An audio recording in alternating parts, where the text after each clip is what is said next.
മോശമായ ഉപദേശങ്ങൾ നൽകുന്നവരുണ്ട്, സ്വാർത്ഥപരമായ കാര്യങ്ങൾ. അങ്ങനെ നൽകുന്നത് മൂലം തകർന്നു പോകുന്ന എത്രയോ ജീവിതങ്ങളുണ്ട്, തെറ്റായ വഴിയിലേക്ക് പോകുന്ന എത്രയോ ജീവിതങ്ങളുണ്ട്.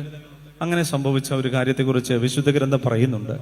അത് സാമുവേലിന്റെ 2-ാമത്തെ പുസ്തകത്തില് 10-ാം അധ്യായത്തിൽ അമോന്യ രാജാവായ നാഹാഷ് മരിച്ചതിനെ കുറിച്ച് പറയാം. നാഹാഷ് മരിച്ചു. നാഹാഷും ദാവീദ് രാജാവും വളരെ അടുത്ത സുഹൃത്തുക്കളായിരുന്നു. അപ്പൊ നാഹാഷ് മരിച്ചപ്പോൾ സ്വാഭാവികമായിട്ട് മകൻ രാജാവകാശി, അവൻ രാജഭരണത്തിൽ വന്നു. ഹാനൂൻ രാജാവായി. അങ്ങനെ നാഹാഷിന്റെ മകൻ ഹാനൂൻ രാജാവായി. അപ്പോൾ രാജാവായി കഴിഞ്ഞപ്പോ ദാവീദ് ഈ പിതാവിന്റെ മരണത്തിൽ അനുശോചനം അറിയിച്ചുകൊണ്ട് ഈ നാഹാഷിന്റെ മരണത്തിൽ അനുശോചനം അറിയിച്ചുകൊണ്ട് ഹാനൂന്റെ അടുത്തേക്ക് ഒരു സംഘത്തെ അയക്കുക.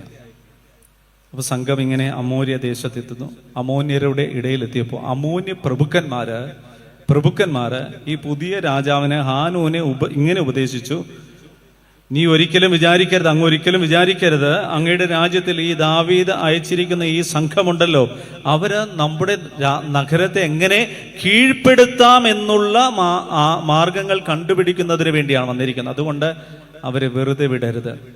ഇത് കേട്ടിട്ട് ഹാനൂൻ എന്ത് ചെയ്തു? ഈ സംഘത്തിൽ ഉണ്ടായിരുന്നവരുടെ താടിയെല്ലാം പകുതി വെച്ച് ഷേവ് ചെയ്തു. എങ്ങനെ ഇരിക്കും?